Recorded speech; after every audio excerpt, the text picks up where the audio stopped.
Hello mga kapatid! Welcome to my YouTube channel!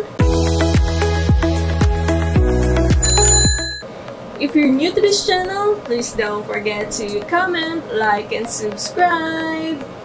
So for today's video, magkakabit tayo ng bagong rotor. So yung dating gamit natin is saglit na floating rotor, pero papalitan natin ngayon ng weapon ambush, pero floating rotor din siya. But before that, shoutout po sa mga bago kong subscribers. Welcome po sa channel ko. So, let's go! So first, kailangan muna natin tanggalin yung harap sa kalikuran na gulong. So para sa likuran na gulong, kailangan ilagay natin yung gear natin sa pinaka-smallest na sprocket or plate. Or minsan nga tawag natin na high gear para at least ma-avoid natin yung pagkasira ng rear derailleur natin.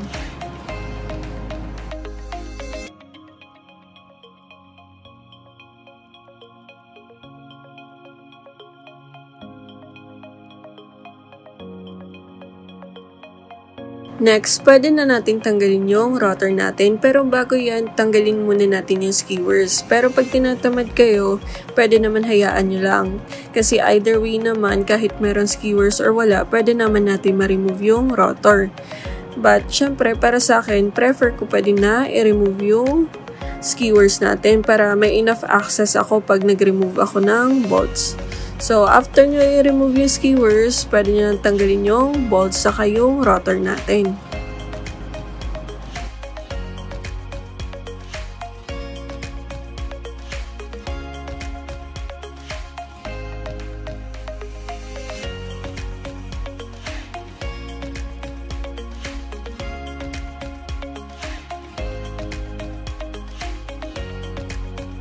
Next, tatanggalin natin yung brake caliper. Pero pwede nyo naman na hindi tanggalin. Pero para sa akin, para may enough access ako dun sa brake pads, tatanggalin ko siya.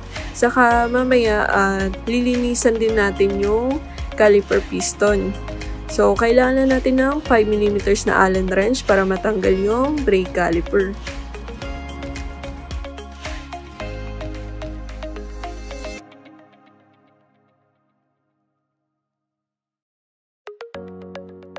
Next, tatanggalin naman natin yung brake pads. So, kailangan lang natin i-straighten yung nakabend sa dulo ng lock pin natin para matanggal siya. Then, ipupush lang natin yung brake pads downwards para ma-remove natin.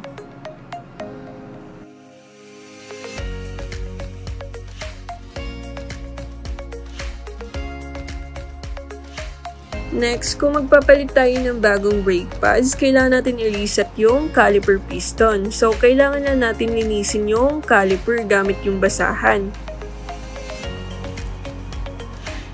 Then, para meron tayong access dun sa side ng caliper piston, kailangan na natin i-pull yung brake lever, pero syempre gently lang.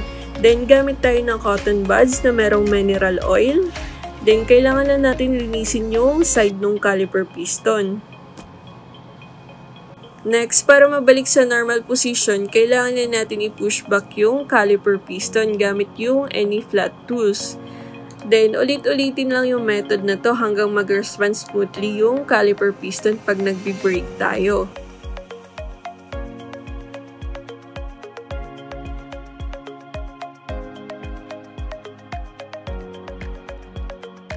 Next, after natin ma-reset yung caliper piston, pwede na natin i-install yung bagong brake pads. So, kailangan na natin i-push upward yung brake pads, then ilagay yung pin, saka i-bend natin yung dulo.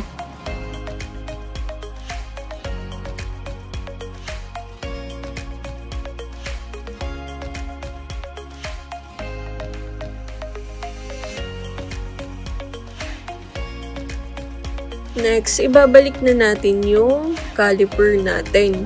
So, actually, meron kayong two options. First, install nyo muna yung gulong bago nyo ibalik yung brake caliper. Second, pwede nyo nang i-install yung brake caliper bago nyo ibalik yung gulong. So, sa ngayon, gamitin muna natin yung second option. So, kailangan muna natin ibalik yung brake caliper. So, ibabalik lang natin yung mga bolts, then i-tighten lang natin gamit yung kamay natin. So, mamaya na tayo maghihigpit pag nag-align na tayo ng brake natin.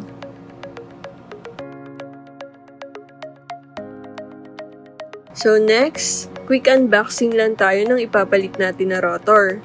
So meron tayo ngayon ng weapon ambush floating rotor. So may kasama na din siyang mga bolts. Yung size nito is 160mm, harap sa kayong likuran. Then yung kulay nito is black.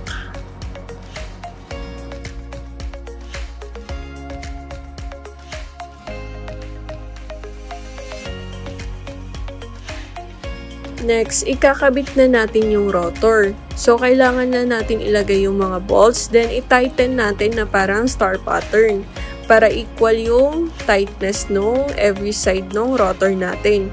Especially pag wala kayong gamit na torque wrench.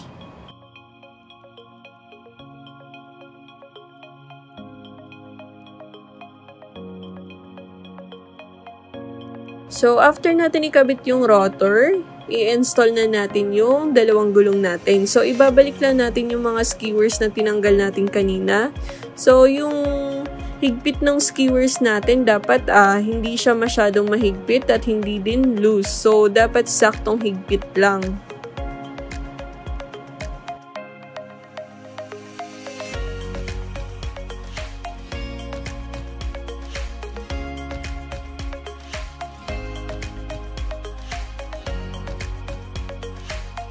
Lastly, kailangan na natin i-align yung brake natin. So, kailangan na natin ipreno ng sagad.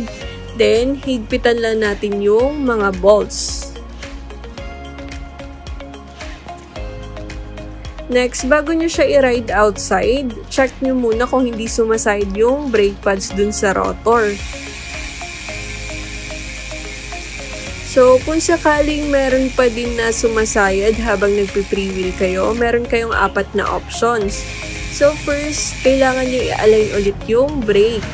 Second option, i-reset nyo yung caliper piston, then i-align nyo siya ulit. Yung third option, i-check nyo yung disc brake rotor nyo, baka merong bend. Or minsan, hindi pantay yung pagkakahigpit ng mga bolts. Then, yung fourth option natin, kailangan natin pumunta sa pinakamalapit na bike shop or baka may kakilala kayo na professional bike mechanic. So, that's it. If ever meron kayong suggestion, just comment down below and also keep safe and ride safe mga kapatid.